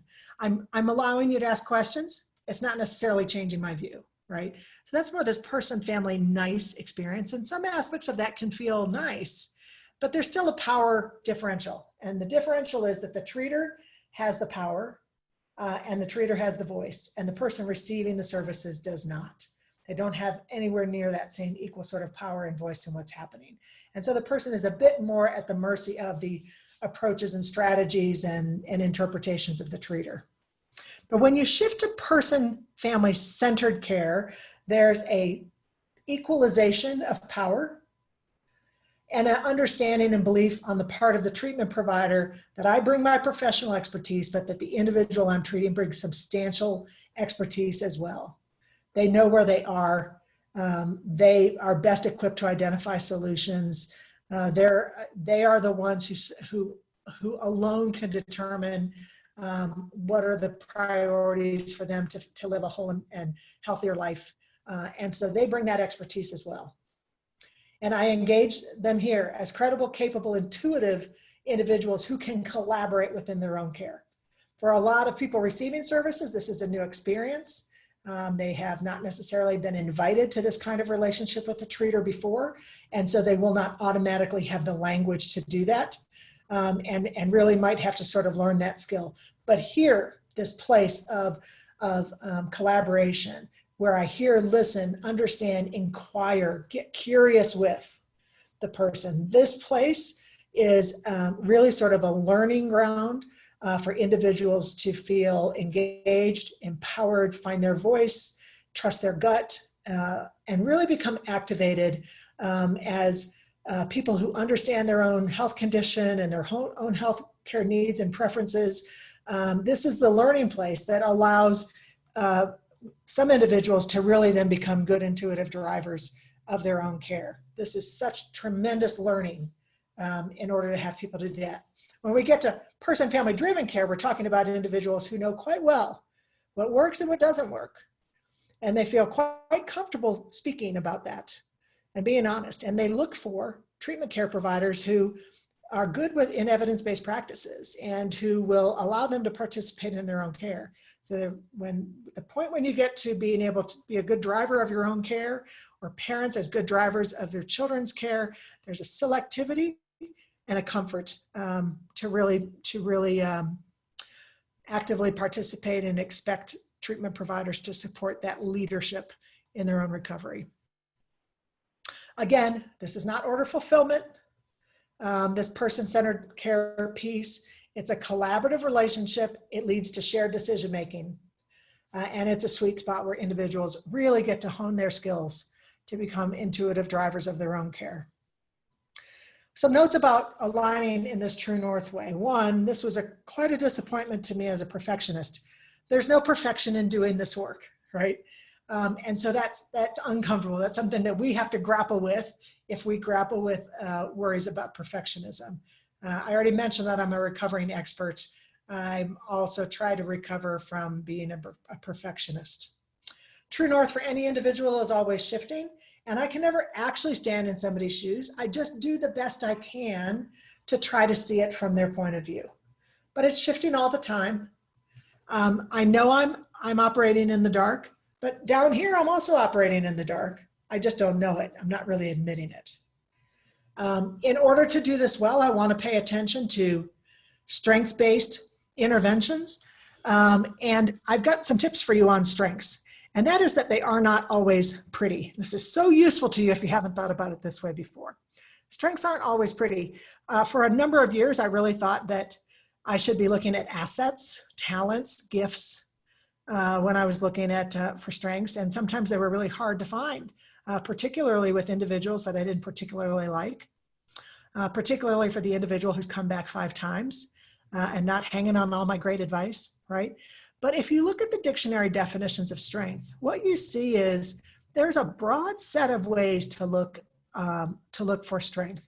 And in some ways, I think it's better to look for what is strong, even if it's something strong that's turning you off as the treatment provider. So let's look at some of this. The capacity for exertion or endurance, the power to resist force, the power to resist services that individuals believe will not help them. Force is measured in numbers, intensity of anger, intensity of a stance. I do not want to go to the hospital today. Do not put me there. I refuse that medication, right?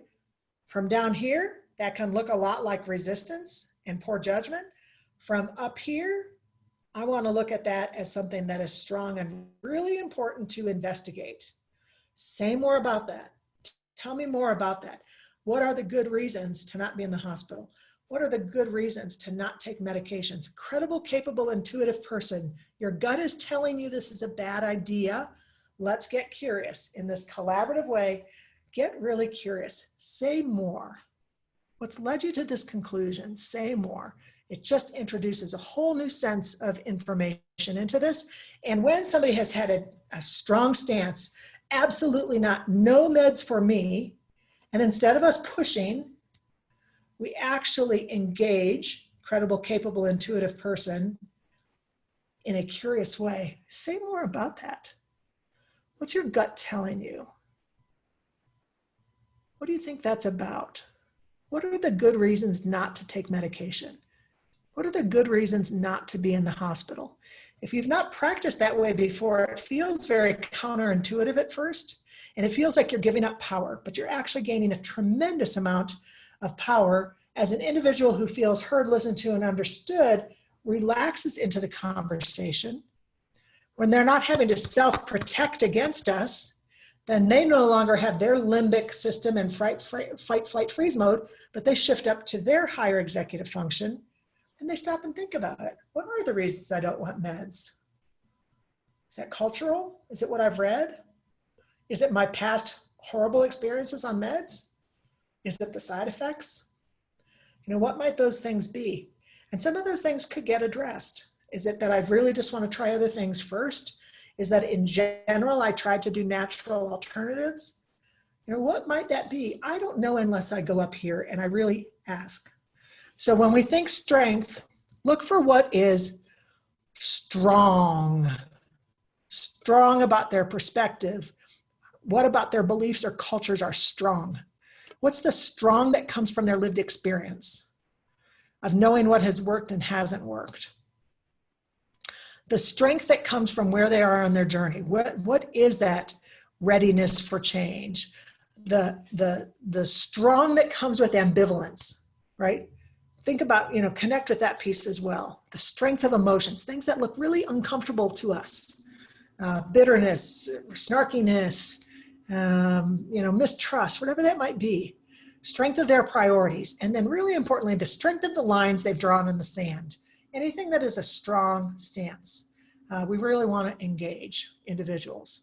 And I think it might be helpful if we called it strong-based interventions because it doesn't have that pretty little kind of rainbows and butterflies that happens when we sometimes think about strength and we find ourselves limited thinking about talents. So when we look for what is strong and go there and get curious, we're going to go a lot further with individuals who in the past we would have found ourselves sort of knocking up against that barrier. When we're doing our crisis interventions, what often gets missed in the shuffle of trying to determine the level of care need, doing a mental status exam, trying to diagnose, what often gets missed is get into the essence of the distress of the person in crisis. And so all of these skills that I'm talking about, you don't need a license to do these. You don't have to have you don't have to be a physician to do this. This is really, all of us have the ability to adopt these approaches. And a really important one is seeing beyond all of these things that almost can distract us: diagnosis, level of care, the kind of problems that have been happening in wherever the person's been living, and instead get to the essence of the distress. We work with individuals who have lived extraordinary lives. It can get really complicated for people that have gone through many, many distressing events and have been in the field for a long period of time. It can be hard for us to know where to begin. But we don't have to understand all of the history in order to be of service. And at the same time, what we do want to understand is what today is really swamping and swarming their amygdala. What today is sort of overwhelming their limbic system that's making it difficult for them to function. And for some people, it's worse today than other days. Some people really are experiencing sort of longer term, more chronic crisis states. But again, we want to try to understand what's swamping and swarming, because in doing crisis relief, that's where we can join them and give them some relief. And as they get the relief, they're more able to move up to executive function, where they can participate more in what happens next. And how do we do this? Well, first we understand that this is a very subjective experience. And so we're gonna do this exercise in very quick fashion here. I'm watching the clock. I wanna make sure we get through the slides, but let me just sort of demonstrate this very quickly. So use your Zoom chat for this, and jot a couple of notes into chat. Imagine if you suddenly found yourself completely and totally homeless with no opportunity for immediate housing. What would the essence of the crisis be for you? What would the essence of the crisis be for you if you suddenly found yourself immediately and totally homeless with no opportunity for housing? And I already see some comments coming in here. So what else? Crisis of identity, safety. What else? Security. What else? My own mental state. What else? Hopelessness. Shelter needs. What else? My kids. What else? Coping, my own coping ability. Worry about my health. Feeling fear and feeling overwhelmed. We have some lived experience here on the call. Fear. Overwhelmed.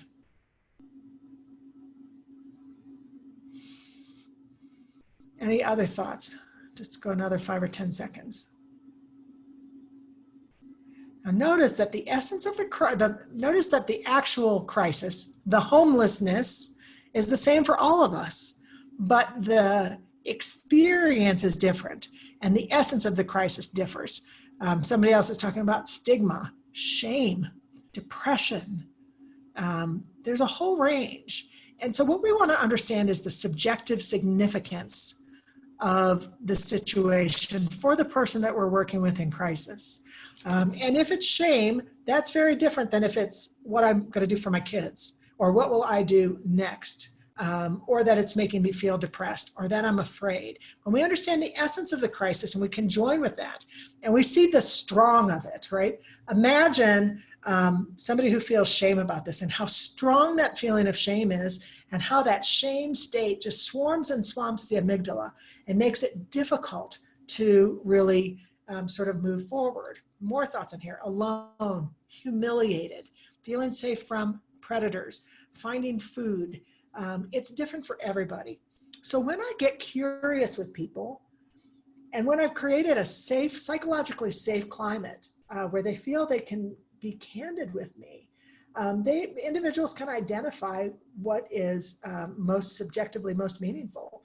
And then we're really able to bring some relief.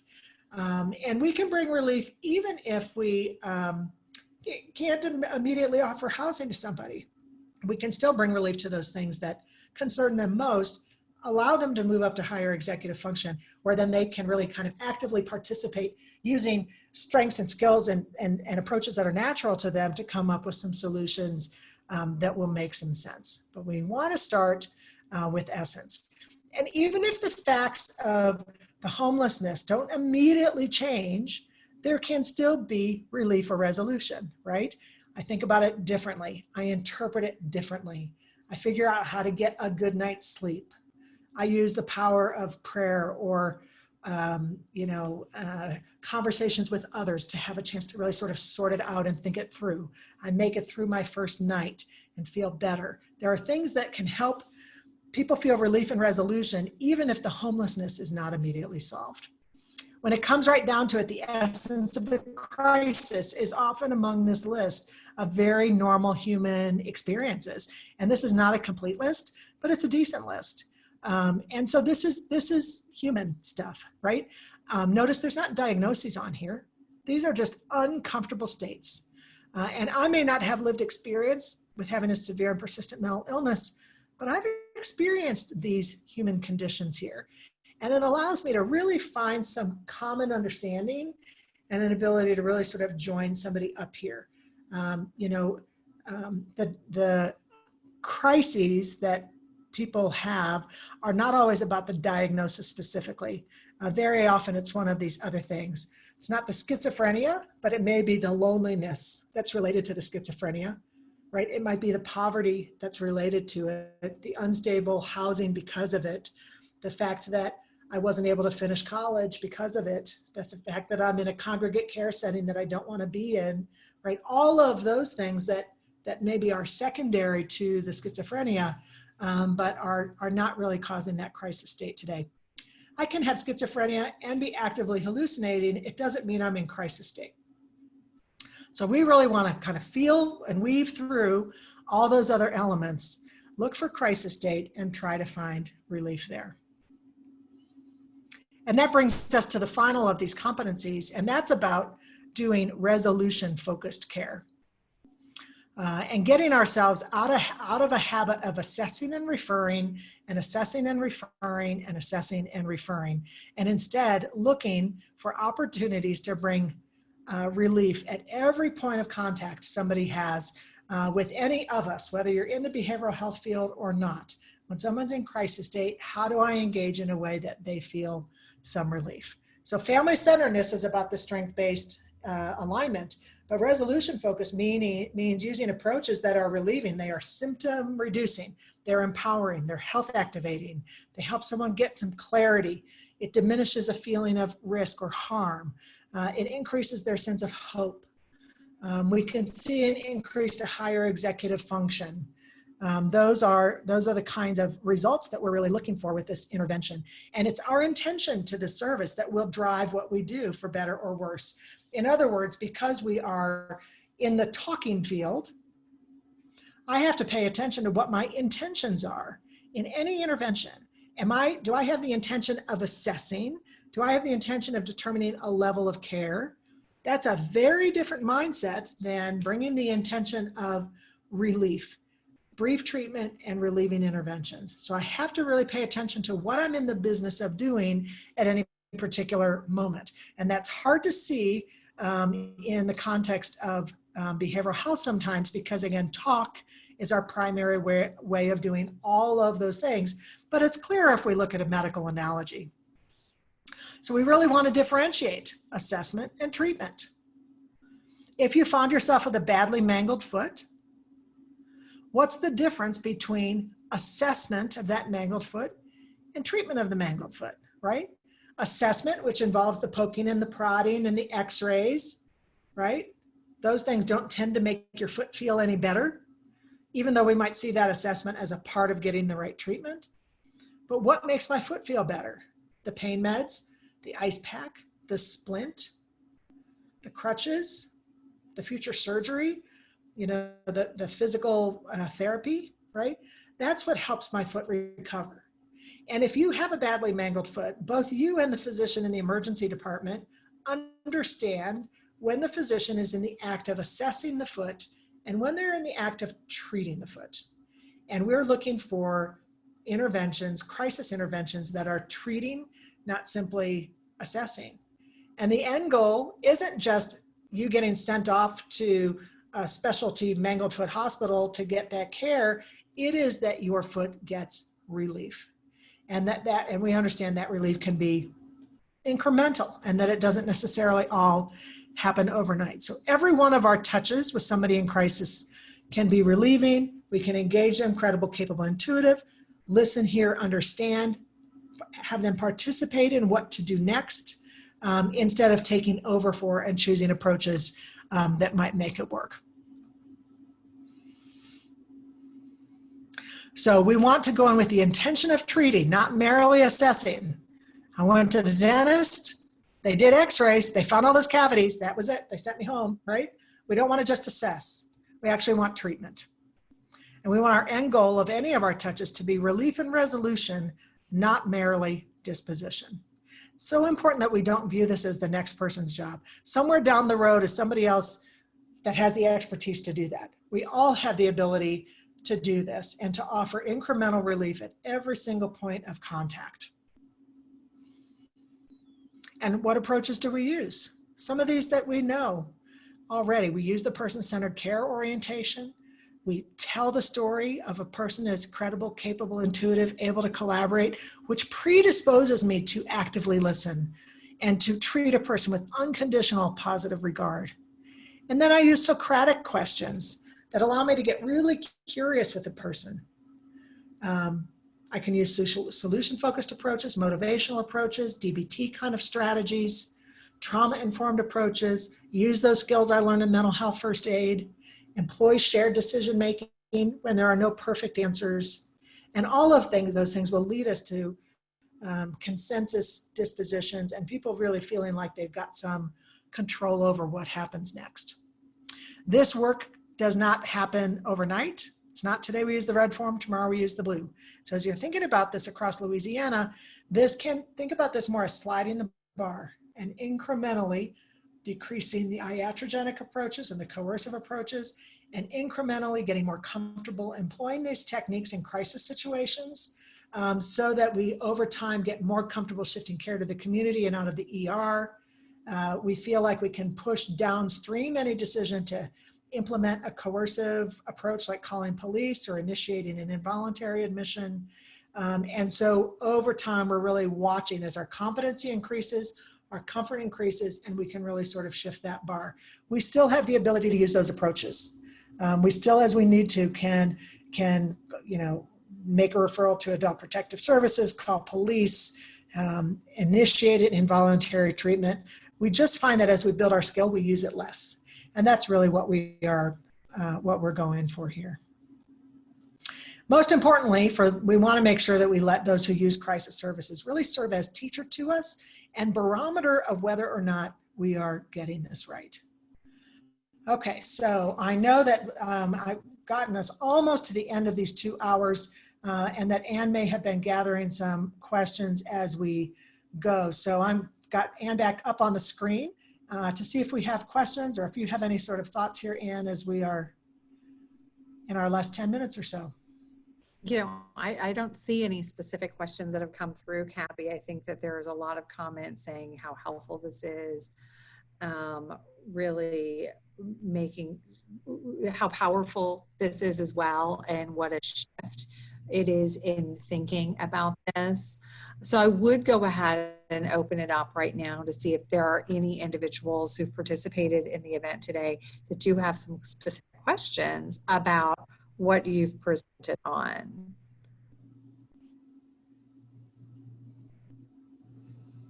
And again, they can either go in the question and answer session, in the question and answer portion of the Zoom link, or go ahead and enter it into the chat either through the app or on the Zoom link.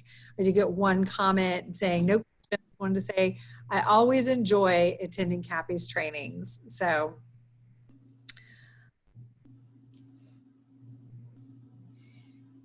It's a lot to take in. It's a lot of information. You know, this idea of iatrogenic harm, if it's new to you, it takes a while to get your head around this concept. This idea that the way you've done crisis response historically in Louisiana does not have to, just because it's been done doesn't mean it's the best way to do it. And that there is an ability to really change sort of that collective approach to doing this work. It is complicated because it's cross-sector. That certainly makes it more complicated. It's always simpler when we can manage it within our team or within our agency or within behavioral health. So this does cause us to do some, have some sometimes awkward conversations with people who don't necessarily see themselves as having a vested interest in this area, but it gets more comfortable over time. I will suggest as we're sort of closing down today, and I'm reading the comments that it's challenged thinking on an approach to crisis. There was a question. Yes, please. I'm sorry, Kappy. There was a question that came through the question and answer. Does Kappy have any other resources she would suggest to take a look at? There are some newer resources around crisis that really sort of change the way people are looking at this. A lot of the information under the Zero Suicide Initiative is useful to look at. There are a couple of trainings that have been endorsed by Zero Suicide to increase the comfort, for example, of outpatient treatment providers of supporting individuals in communities instead of rushing to hospitalize or rushing to send to an emergency department. One of those is called the Assessment and Management of Suicide Risk, which is really about figuring out how to improve ability and comfort in supporting people in the community when they're suicidal. Crisis Now document is out that's very useful. There are a few SAMHSA documents around crisis that I think could be useful tools. So there are a number of other resources that would help. You know, probably one of the best, really first pieces too, is just getting really curious with our clients that we treat. You know, what was that hospital experience like? You know, is there some stuff to talk about there? What have you learned from that? Not so much what did you gain from it, but, in terms of how to get sort of the best benefit out of it, or were there some downsides to hospitalization that weren't clear to you? Or even just looking for opportunities to be audience member to individuals with lived experience. The stories, the common stories of individuals who have had coercive crisis response as feeling dehumanized, unheard, incredibly lonely, incredibly shaming, means that people are starting that hospitalization already feeling so defeated and shamed and stigmatized that they're not prepared to even accept the good treatment that might be available because the approach that got them there was so upsetting to experience. And so as we hear those stories, they just really become guideposts for us about how do we provide care that people experience as safe and soothing from the very first time they say they're in crisis until the point at which they feel they've got some relief.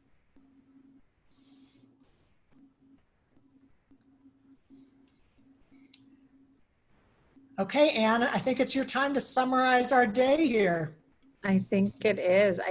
Thank you so much, Kappy. I really appreciate it. I've seen some questions coming through asking about whether or not the slide deck will be provided to the group, and all of the presentations throughout the day, as well as the attachments that I know Virginia Selleck had provided earlier or referenced earlier. Those should all be made available to all of the participants. I'm really thrilled about the feedback that it feels like we've received today about all of the initiatives that are being undertaken in conjunction with this agreement that we have with the Department of Justice. And really, it is an exciting opportunity to be able to work on this project, just because, as I'm sure you could tell through all of the different presentations today, there's a lot of exciting change that is occurring within the state of Louisiana. And every time we meet with Kappy as a group, we have drunk the Kool-Aid. We are very excited about, being able to really shift our system to one that is more proactive, more preventative, more person-driven, and is more focused on resolving that individual's crisis, as opposed to simply looking at the emergency and that disposition-oriented care. And so it's really exciting for us to be able to do that. And it's really exciting for us to think about all of the other presentations and activities that have been undertaken, that were discussed today rather, and really looking forward to an improved, overall improved system of care in Louisiana. And so thank you all so much for participating today. Please look for the information that you have. If you have any questions, any concerns, if you participated in the earlier session this morning, I know I had my email address up there for individuals. That is Ann, ANN dot DARLING, Ann Darling with a period in between, at la.gov. So please, thank you so much for participating, and I hope that you will participate in and enjoy the rest of the symposium that kicks off tomorrow. Thank you.